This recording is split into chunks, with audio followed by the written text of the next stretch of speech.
Hi guys, చాలా మంది పళ్ళు ఊడిపోవడం అనేది వంశపారపర్యంగా వస్తుంది అని అనుకుంటూ ఉంటారు. సో ఆన్సర్ ఏంటంటే అది చాలా తప్పు అనమాట. ఎందుకంటే పళ్ళు ఊడిపోవడం అనేది మనకి క్యావిటీస్ వస్తేనే పళ్ళు ఊడిపోవడం అనేది జరుగుతుంది. క్యావిటీస్ ఎందుకు వస్తాయి అంటే మెయిన్గా సరిగా ప్రాపర్గా ఓరల్ హైజీన్ ని మెయింటైన్ చేసుకోకుండా మాత్రమే వస్తాయి. అంటే మనం సరిగ్గా బ్రష్ చేసుకోకపోవడం, పళ్ళ మధ్యలో సందులు ఉంటాయి కదా, అక్కడ కూడా ఫుడ్ లాడ్జ్మెంట్ అనేది జరుగుతుంది. సో దాన్ని కూడా మనం ఫ్లాస్ అనేది వస్తుంది, డెంటల్ ఫ్లాస్ అంటారు. మనం ప్రీవియస్ వీడియోలో చూపించాం అది ఎలా యూజ్ చేసుకోవాలి ఇవన్నీ. సో దాంతో మనం క్లీన్ చేసుకుంటూ ఉండాలి.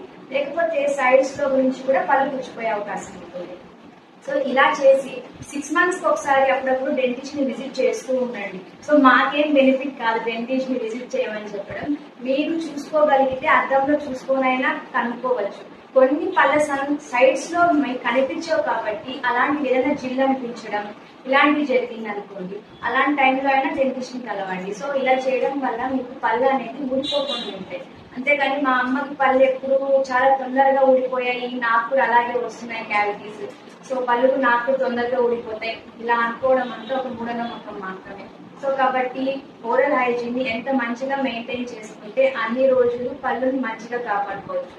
దానివల్ల మంచి ఫుడ్ తీసుకోవచ్చు, హెల్తీగా కూడా ఉంటారు. Thank you.